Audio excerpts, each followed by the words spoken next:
best coverage of the top stories in sports. The Sports Wrap with Jason Page starts now. And great to have you with us on this Monday edition of the show, which will include a lot of football. Bill Bender drops by in about 20 minutes from the Sporting News. Huge upset in college football this weekend. Only a couple of games really worth digging into, so we'll have Bill on for a segment today. Brian Twining drops in from Bleacher Nation to talk NASCAR as the playoffs roll on there.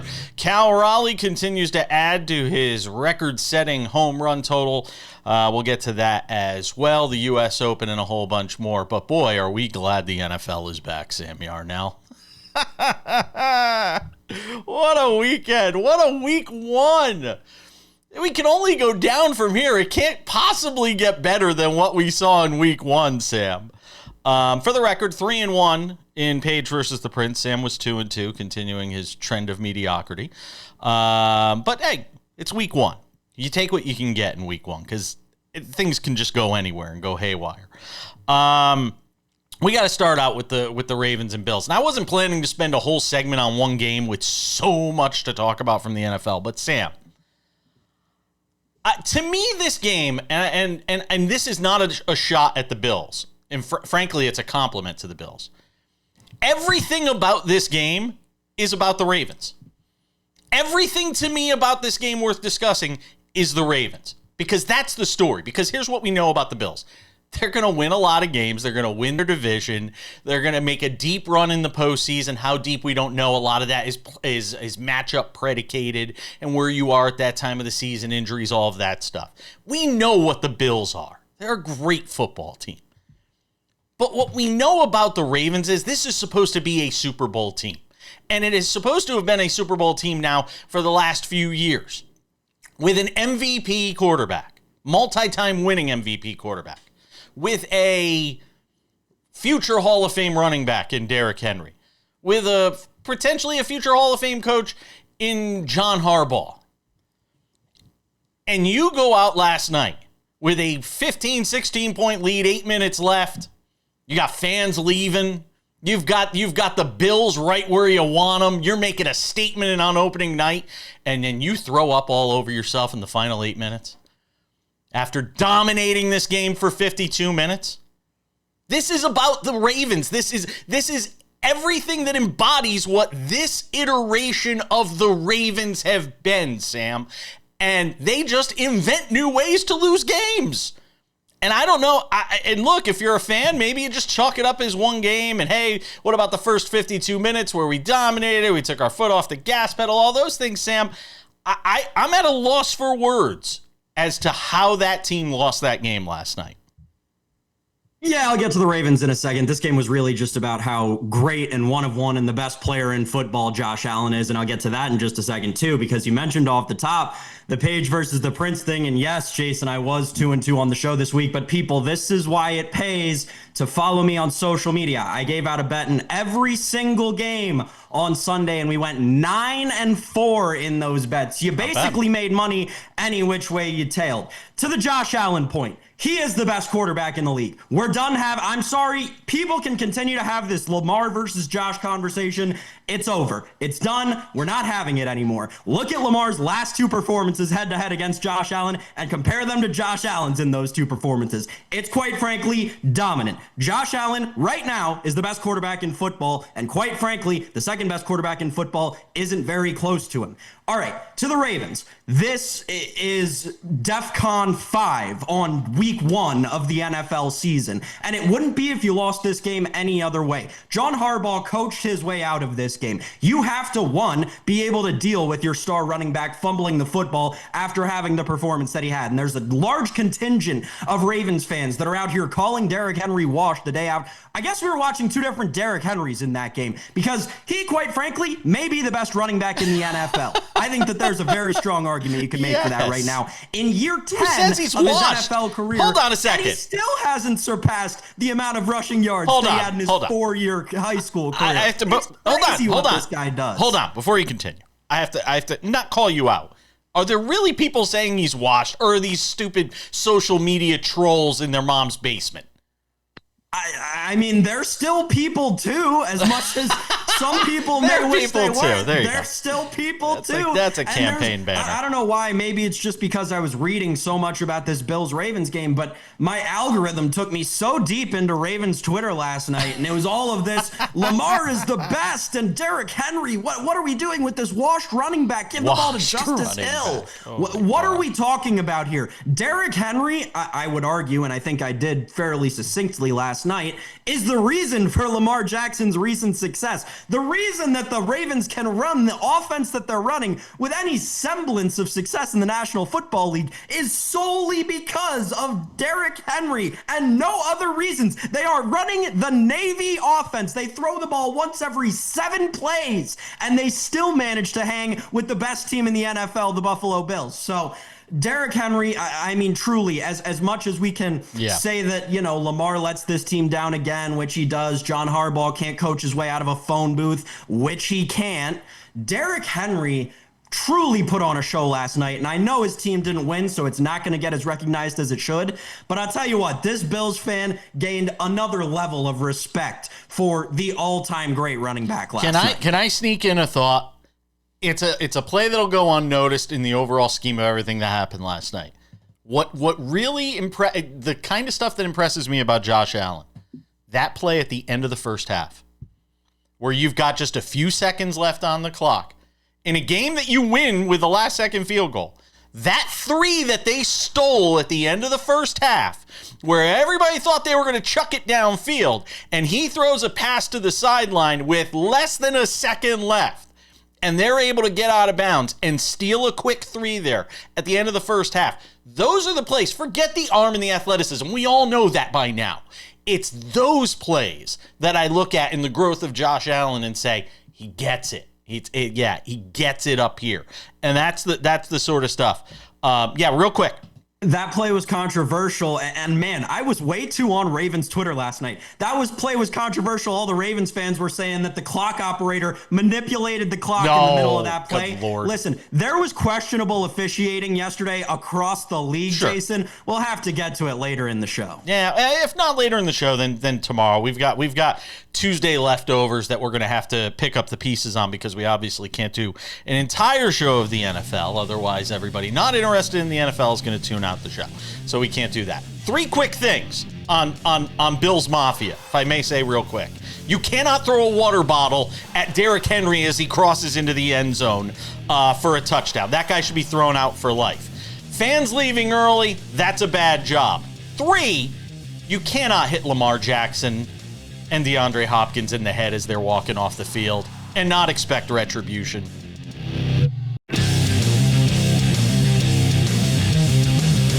Bill Bender coming up in 10 minutes on the show to talk college football. More NFL to get to. And don't worry, if we don't get to a particular game or storylines, we will get to it tomorrow. We've got an hour to work with. So Sam Yarnell, summarizing as much as we can in the next 7 minutes and 30 seconds from what happened in the NFL on Sunday and a little bit on Friday as well. Let's get to the Friday stuff first with the Chiefs and Chargers, and the Chargers winning in Brazil. And this is not me giving a pass or trying to go easy on the Chiefs. It's week 1. They're in Brazil. I'm not going to lose my mind on anything that happens, good or bad, on a week 1 game in Brazil. I just can't. There's no way these guys are going to be 100% of themselves in these situations. Certain players might be able to overcome it differently, and all of that is fine. I'm not going to lose my mind. Of all the overreaction Monday things we can do on this show, this is not one where I'm going to do an overreaction thing on the Chiefs. If this is still an issue in 2 or 3 weeks, then we can have that conversation. I'm not having it after week 1, though, Sam. I mean, I'm not here to tell you that the Chiefs are, they're my Super Bowl pick at the end of the day. I'm not going to tell you that they are a bad football team. I will say this is not your father's Chiefs. This is not the same team that we are accustomed to seeing. Patrick Mahomes and I banged on this drum all season, and it took all the way until the Super Bowl for people to listen to me. Patrick Mahomes is no longer the quarterback that so many people think that he is. He does not make the same reads. He does not make the same plays. Sure, some of the athleticism is there. Sure, the weird arm angles are still there. But I tell you, man, he does not have the ability that he used to have in this National Football League. And maybe that's the league catching up to him. Maybe that's the league figuring him out. I don't know. Maybe it's Andy Reid losing his fastball. Maybe it's the rest of that coaching staff. I'm not going to point to exactly what it is, but I know football well enough to know when something's not what it was. These Chiefs are not the same as they used to be. Can we also say it's still receivers dropping passes on them too, though? I mean, can we also acknowledge that they've still got guys who can't catch footballs when that's literally your job is to catch a football? That's part of it. I'll say the bigger headline from that game, again, as much as we can make it about the Chiefs, it was Justin Herbert. Oh, yeah. I mean, that's the headline to me coming from that game. All right, move away from that. Otherwise, we won't get to anything else. Aaron Rodgers, I said it, and I will say it again. The reason that team will make the playoffs is because think about the quarterback position for that franchise over the last several years, and then you put a future Hall of Fame quarterback who could still clearly sling it when he's upright and not, plant it on his rear end because the offensive line can't hold off the blitz. I mean, Aaron Rodgers showed up yesterday, and, the Jets played a heck of a game and then did what the Jets inevitably do late, and that is figure out a way to lose. And, this is what the Steelers are going to be. They're going to win close games. I think having a guy like Aaron Rodgers is going to enable you to win some of those close games that you may have lost with some of those other quarterbacks. Hats off to the Steelers. Get a win in week 1 against a game Jets team.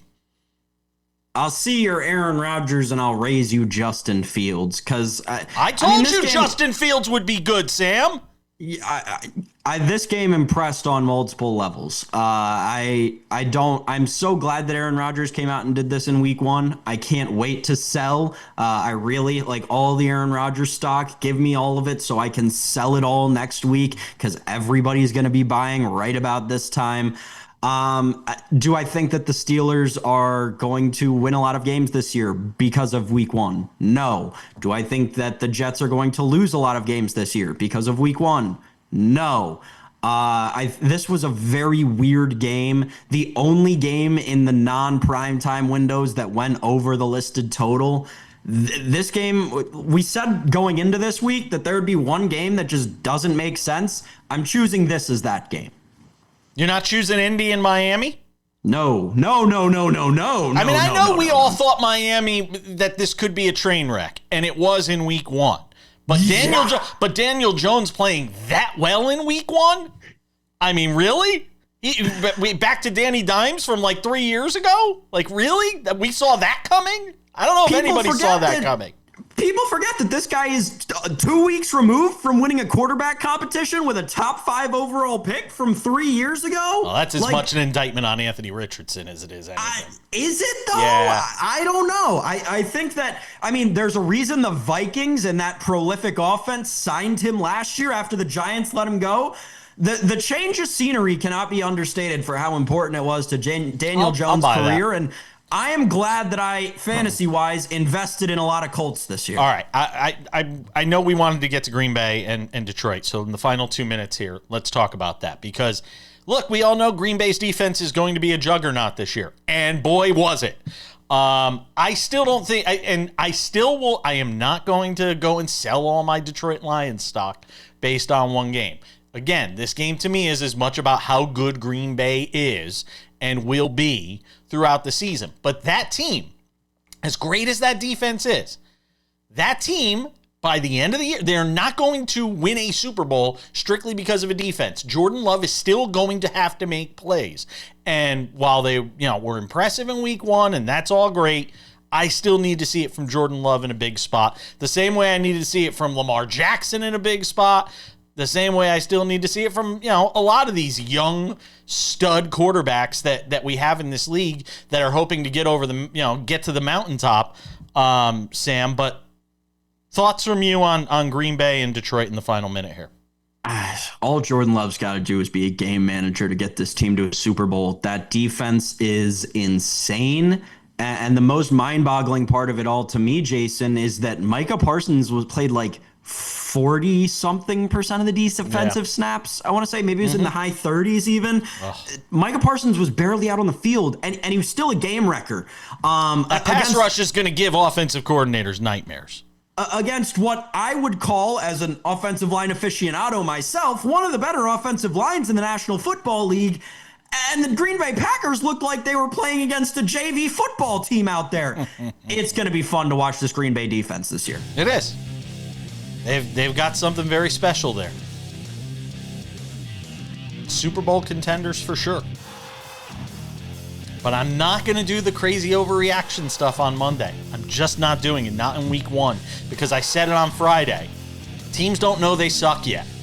There's a lot that goes into these early season games and what teams look like early on versus what they're going to look like in 2 months. Bill Bender is next.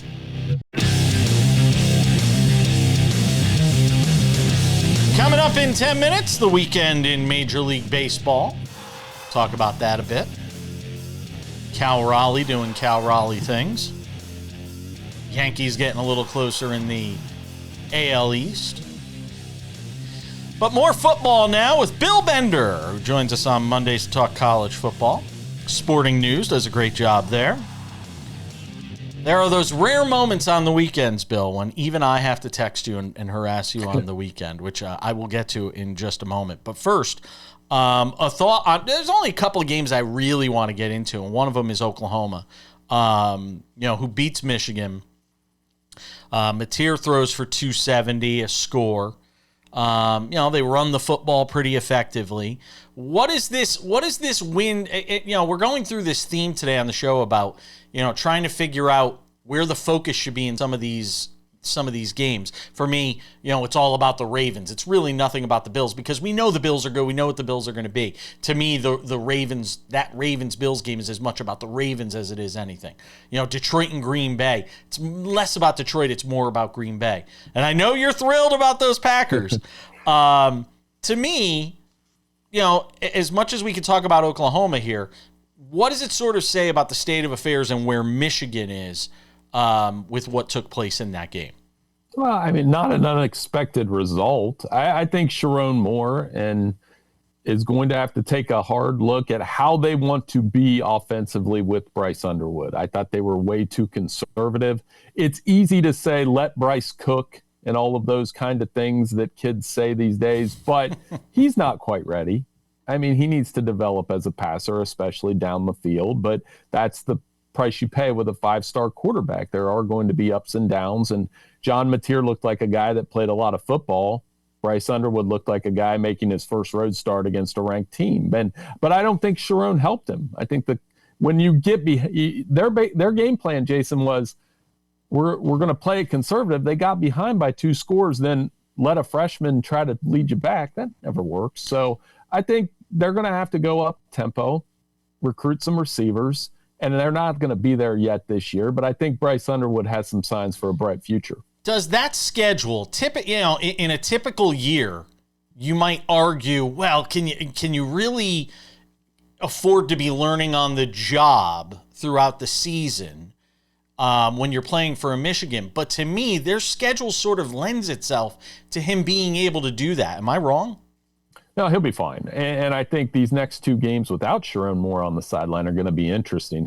I think they'll throw more against Central Michigan this week. The Chips have allowed more than 300 yards passing in each of their first 2 games. And then we'll see where he's at Nebraska. That's the next one. I mean, their schedule was set up with some tricky road games early. Now, if they go to Nebraska and do the same thing and play it too conservative and end up losing by 10 to Matt Rule, then you can start complaining about the usage of Bryce Underwood. But I think in general, the story to me was kind of the opposite. I saw Oklahoma with a better defense, with a quarterback who reminds me of Baker. I didn't check the Heisman odds yet, but I think he should be the front runner through 2 weeks because of that run-pass combination he gives that team. Wow. All right. And just a quick thought on Oklahoma through the first couple of games here. yeah, like I said, tough defense, going to be able to compete in the SEC. Yeah. I don't know if they're good enough to make the playoff, but they're close. What prompted me to text you was I somehow got wrapped up in Kansas State and Army, and I picked it up late. And I'm sitting here going, is this really happening? Is Army about to win on the road in Manhattan? And they did. What a remarkable effort from Jeff Monken's team to go into Manhattan and beat that Kansas State team. I don't like to talk about coaches being on the hot seat after the first 2 weeks, but you and I kind of joked via text about Chris Kleiman, and I mean, you lose to Army at home, it's going to raise some eyebrows, Bill. Yeah, and I was at the time knee deep in the Billy Napier and Mike Gundy hot seat articles that we did at Sporting News, and this Dublin opener, coaches are going to hate it, and we talked about that a little bit last week. I mean, their season's pretty much, it's not all the way out of the door, but it's pretty close. And Army coming off the Tarleton State loss, they get the big win. Kansas State turnover problems continue, and this is a team that's going to be up against it in Big 12 play. I still think the Big 12 is really wide open. Arizona State's loss was a sign of that. They don't have Cam Scatterbo, and it showed at Mississippi State. That's a game where they really could have used having that running game. It started to work at the end, but the Big 12 will be wide open. Yeah, that was pretty remarkable stuff to watch what Army was able to do. What else stood out to you real quick from week 2, I guess you can call it, here in college football? What really stood out to you of some of the other results? Iowa State's toughness, that they're kind of that team to watch out for. Yeah. Florida losing, obviously. South Florida, can they keep the joyride going against the Hurricanes this week? What a big win. And just the downfall of Oklahoma State. I had that game. I like watching kind of train wreck games, and Oregon quickly turned that into a train wreck, 69-3. Bill Belichick is, sometimes, ugly relationships, they end and you just can't quit each other. And, it's the Patriots that way with Bill Belichick, where they're saying, him and his people aren't welcome there. And now he comes and fires back after getting his first win, which is what we should be talking about. But instead, we're talking about the fact that he's not allowing the Patriots into his facility. Is the focus in the right place here if this is the sort of stuff he's thinking about? A bizarre story, knowing that Drake May, the Patriots quarterback, is arguably the most recognizable North Carolina football player in the NFL right now. I was thinking about that this morning. It's petty. It's strange. It can just only become more of a distraction. I think you got to be professional here on both sides. Like, the Patriots absolutely should be letting Belichick in there, and vice versa. If you've got Patriots scouts, you want to get guys to the league. I don't understand it at all. We'll see how it goes. North Carolina, though, they did get their win, they'll go through Richmond here, and then we'll see again when they play UCF in a few weeks how much improvement this team really has made. Yeah, I was anxious to see sort of how they showed up and played this week, and what Gio Lopez looked like coming off that game last week. 17 of 25 for 155 and a score. Yeah, and Charlotte's in rebuild project mode with Tim Albin, but it's still a victory. It's still in the right direction. I mean, you want to ask a coach with a bunch of transfers how it goes, look no further than Rich Rodriguez, who took his team to my alma mater last weekend, and the Bobcats pulled out an upset at Peden Stadium. You knew I was going to squeeze that in. I knew you were, and I know you've already bought your Super Bowl tickets for the Packers, right? You've already got those? I'm not going to tell you how many times I've watched that Micah Parsons sack. It would make me look like a sad individual, but let's just say it's a lot. And it's a shame because it all gets overshadowed by that Ravens-Bills game last night, which is what anybody's going to want to talk about. Bill Bender, the Sporting News on college football. We'll see you next week. Hey, thanks.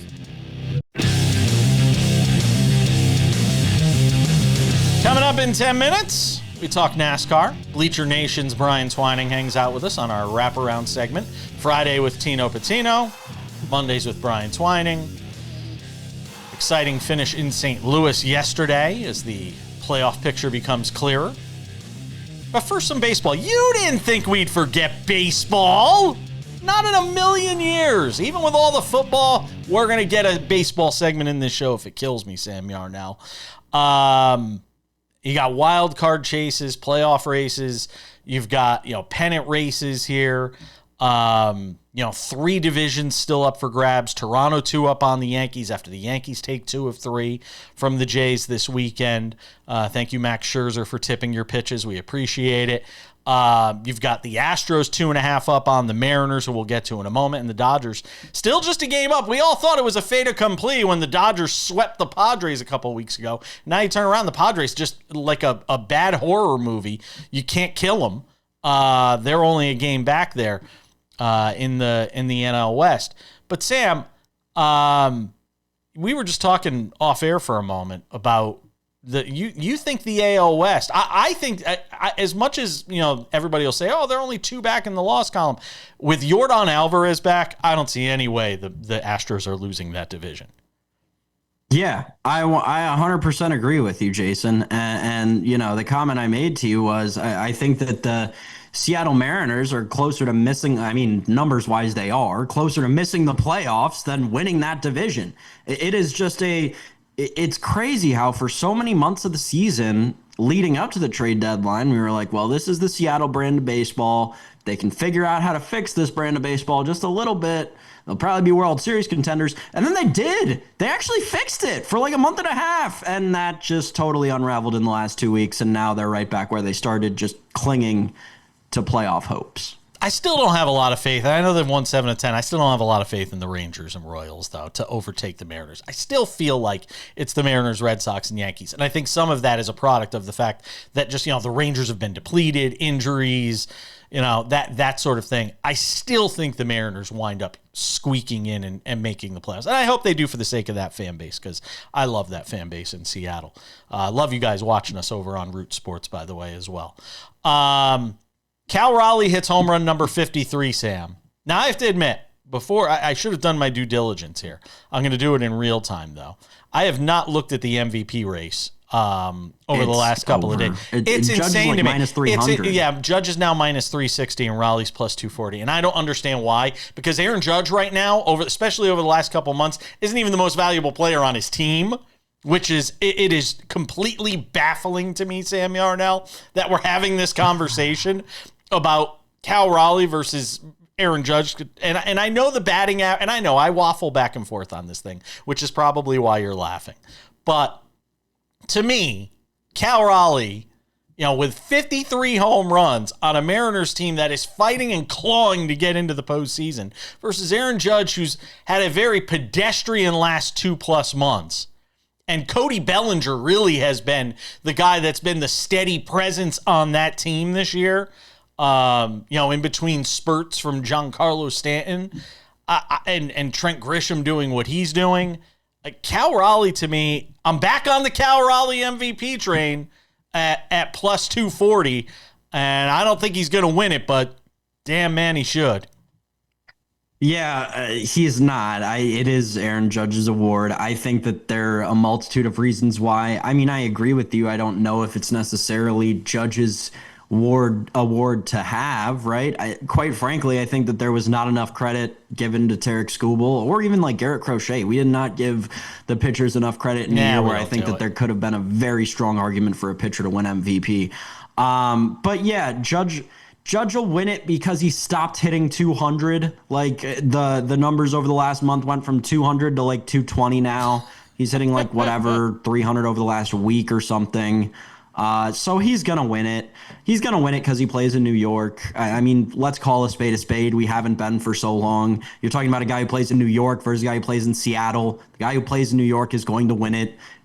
It's the problem with sports, right? These mediocre teams in New York get made out to not be mediocre because they're located in a certain city of the country. But the Yankees are playing better, though. I mean, look, the Yankees over the last 2.5 weeks are playing much better baseball. I mean, there's no getting around that. They are playing better baseball. And look, some of it's the product of the schedule, but they also won 2 of 3 from Houston and 2 of 3 from Toronto, which are 2 pretty darn good teams that are going to be in the playoffs. So, I mean, I as much as I want to bash the Yankees right now because I want to see Aaron Boone gone at the end of the year, it's kind of hard to when they're still at the end of all of this. They're still 17 games over 500, and they still have the highest run differential out there, maybe the second best run differential in baseball, too. Real quick, because I want to get to the National League wild card. Yeah, I mean, they have the sixth best record in baseball. I'm not going to give them all this credit because they hung 30 runs on the Brewers the first 3 games of the season. Still, plus 140 is kind of hard to just hang on one series. But give me a thought on the National League wild card here, because the team I'm watching is the Giants. I know they've lost a couple in a row here, but the Mets are still hanging in there. I know you don't think they're going to make the playoffs, but they're still hanging in there, Sam.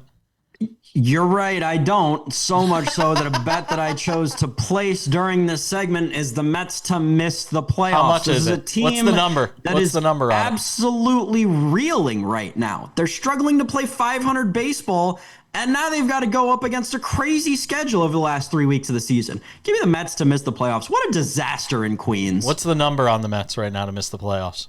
6-1. Okay. I'd love to see the Giants get in. Giants, Padres, and Dodgers all in the playoffs. California dreaming. All about that. All right, we've got some NASCAR we got to talk about, and we will, with Brian Twining from Bleacher Nation, get his thoughts on the win yesterday for Denny Hamlin. That's next.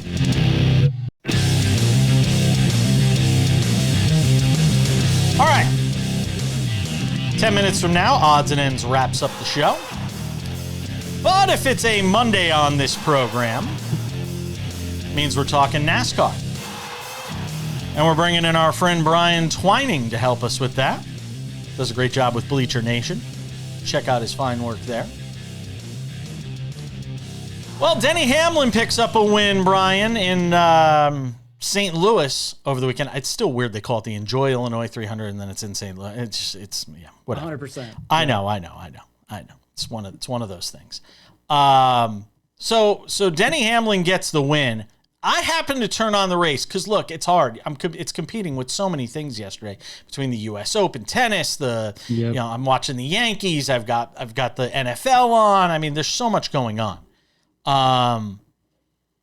To me, I mean, I turned it on right at the restart. I don't know, it wasn't after stage 2, but there was a restart or something where Bubba Wallace basically stepped on the gas and nothing happened. When it looked like throughout the day he had a good enough car to win this race, Brian. And he kind of, it held up Kyle Larson, who was right behind him. And, Denny Hamlin's able to sort of march out to a lead in the final stage of this thing and eventually get a win. First of all, give me a thought on Hamlin, the win for him, sort of what it means as we continue to see these playoff standings, get into shape here, what this means for him, obviously. Yeah, I don't think there's anybody hotter in the playoffs right now than Denny Hamlin. I mean, he pulled it at Darlington, pulled it here at Gateway, and then he just won here at Gateway. And as you said, like you thought Bubba had a chance to win. I'll just come on and say whoever was out front was probably going to win this race, because something we've seen all too often. We saw it at Darlington 2 weeks ago. The leader is just, as the kids would say, OP in this next gen car. And you weren't passing for the lead at this track. And when Bubba did have that issue, which he was apparently stuck in first gear, yes, he kind of ruined his, Larson, and everybody that was in that high lines chance at winning the race. Now, Chase Briscoe won a stage. Bubba wins a stage. We don't talk about stage wins as much during the regular season, even though we know it matters. We don't talk about it as much on this show because we only got 7 minutes with you, and we're just trying to sort of get the 30,000-foot view. How big are these stage wins in the playoffs, though? Oh, huge. When you account for the fact that you get to carry over playoff points into the next round, these are huge points and portions of a race that I don't think a lot of people are looking at. And when you look at the standings right now, Briscoe has a win, so he's already locked in. But Bubba, he currently sits 50 points above the cut line. Yeah, he's fourth. And then he's going to go into next round at a much more advantageous position because of this stage win. And, we've been talking about Bubba Wallace a lot this season, but I think people really need to take notice. He's a legit championship contender with how they've been racing. We thought Shane Van Gisbergen was a lock for the next round, Brian. Everybody was talking about him first 2 rounds potentially. He's going to be in the final 4. He won all these races. And yet here we are looking at him, and he's below the cut line right now and in danger of not even advancing to the next round. This is crazy. Yeah, and unfortunately for Shane, he's going to a track that he had admittedly said earlier in the year he might as well be driving backwards at. So it's not sounding great for Shane in advancing here in the playoffs, which honestly I think would put the fear of God into the rest of the field, knowing that he's not in the playoffs when we go to the Roval, because he is going to take a win from a playoff driver. But, you know, anything can happen as we head to Bristol for the Bristol night race, and just hopefully we get tire fall off. Yeah, he better hope for something. He better hope. Yeah. He better hope tires fall off some of these guys. Yeah, exactly. Some of these guys got forget tire fall off. He better hope tires fall off. He needs Bristol spring 2024, where there was like 20 laps on tires were all that you got if you were running really hard. You know, we talked a lot about Kyle Larson and what he didn't do in the second half of the NASCAR season, but so far in these playoffs, you know, despite the fact that he hasn't won a race, he's doing enough right now. Yeah, and we're going to the track that he's won the last 2 races at. So obviously he's the favorite opening up this week. I just saw somebody text me a book opened, and he's at plus 210 to win this race, which is absurd before we even see practice at an oval. So Larson's in very good shape as we look forward to the playoffs. Yeah, I would agree with that. Other guys you look at right now in danger, Logano? Logano, that team is so good at manufacturing results and getting the points that they need in a race. I'm not too worried about Joey. Now, I am worried about a guy like Austin Cindric, who sits 11 points above the cut line right now. Bristol is not his best track. They seem to not be able to figure out pit road. Often he qualifies well, and then the race just kind of falls off the rail. So I'm a little worried about Cindric. Who else in this next race, does this track set up well for? Well, I mean, you got to look at HMS.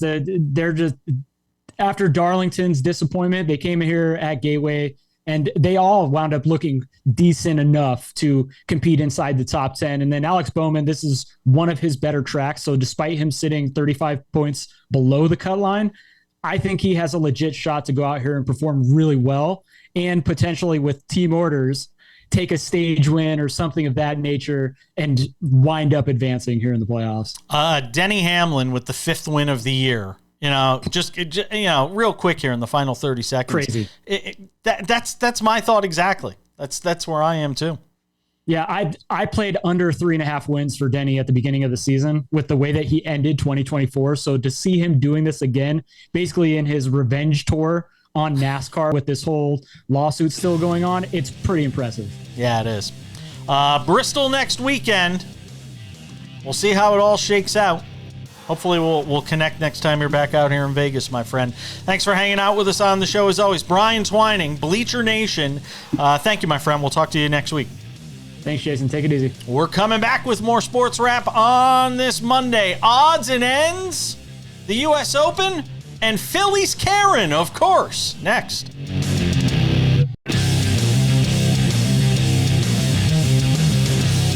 Just about time to put the wraps on this baby for a Monday. Tomorrow on the show, Tuesday NFL leftovers. Because who doesn't have room for leftovers? We love leftovers. I had some yesterday. I'm not going to say this. I'm not going to say where this took place, Sam Yarnell. But I had one of the worst dining experiences at a chain restaurant that I have ever had in my life on Friday night. Think of your big chain restaurants, your Outback, Chili's, Applebee's, Buffalo Wild Wings, okay. Right? Okay. That's not what I was thinking, but okay. What were you thinking when I said chain restaurant? I was thinking your Ruth's Chris Steakhouse. No. I know I'm good. Well, P.F. Chang's is... Yeah, P.F. Chang's isn't quite that I'm married to an Asian, you know what so I mean. if I go to P.F. American restaurant family. Yeah, I get threatened with divorce if I go to P.F. Chang's. Because, really. Don't get me wrong, the lettuce wraps are great. Anyway, I had one of the worst experiences. The only redeeming value was the steak that I got, because everything else about this meal was horrendous. and I had the steak leftovers yesterday. That was the point I was going to make about the steak. All right, couple of quick notes. Sports Wrap with Jason Page, the podcast. If you have not subscribed yet, make sure to do so. It's on all your favorite podcasting platforms. Our Sports Wrap with Jason Page YouTube channel. This, I'm telling you, if you have not subscribed to it yet, go. Sports Wrap shorts are there, clips from the show, sometimes clips not from the show. There was a whole bunch of content up there this weekend, in addition, obviously, to the show. Without any further delay, ladies and gentlemen, what do you say we do it? Time for some odds and ends. Odds and ends, Sam Yarnell. Carlos Alcaraz is your winner at the U.S. Open. What'd you think? I was going to do the other one first? Yeah, you thought I was. You were ready for it. See, you were gearing up for the fastball, and I threw you the change, and you were way out in front. No. Carlos No. Alcaraz beats Jannik Sinner in 4 sets yesterday. Pretty handedly, quite honestly. Impressive performance by Alcaraz. This after Aryna Sabalenka got her win in the U.S. Open against Amanda Anisimova. Hats off to both of them.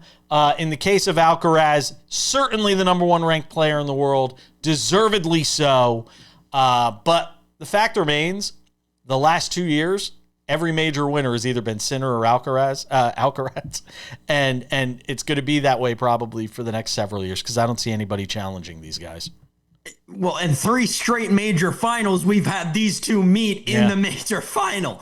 Carlos Alcaraz, thank goodness you won. All that is right and good has been restored to the tennis world because Jannik Sinner is no longer going to be atop it. Again, if you missed it over the last, years, Jannik Sinner has been found guilty of doping and has never openly said that he quit it. Jannik Sinner, in my opinion, probably cheats. Carlos Alcaraz probably does it a little bit better than Jannik Sinner. So I respect that a little bit more. But yeah, this was great. I will say, best moment of the weekend in tennis, the Aryna Sabalenka post-match press conference where she walked in all loose with the big bottle of champagne. That was awesome. Yeah. Need more of that in tennis because that's what brings eyeballs to the sport, and that's fun. Yeah. And hats off to Misanova, by the way, to get double bageled at Wimbledon and then come back and make the U.S. Open final. I don't think we've seen the last of her. I do think she's got at least one major in her. And she's super young, isn't she? Yeah, she is still pretty young. Last but not least, Philly's Karen, ladies and gentlemen, I present to you. If you have not seen it by now, then you've been sleeping in a cave. This woman who stole the home run ball. Well, she didn't steal the home run ball. So the guy goes and gets the home run. As you can see it all playing out on the screen here. Guy goes, gets the home run ball. Karen comes running over, puts hands on him, by the way. That was assault. Comes and puts hands on him, gives him the old finger wave and yells at him. And he just says, you know what, this ain't worth it. Looks at his son, takes the baseball, gives it to her. The son makes out like a bandit, by the way. Gets an autographed baseball from Harrison Bader, a bat, a gift bag from the Marlins. Good job by them. I think they're getting an RV and tickets to the World Series from the guy that owns like RV World or something like that. So, I mean, they couldn't have made out better in the end. Here's the one thing I'm going to say about this, Sam, and it's going to be a contrarian point of view. We've got to stop this thing of putting people's like faces up and saying, now we need to find out the name of this person, where they live, what their job is. We have to stop this because somebody's going to get killed one day. There are a lot of unhinged people in the world. And when you invite this kind of spotlight to be put on people who do horrible things, I get it.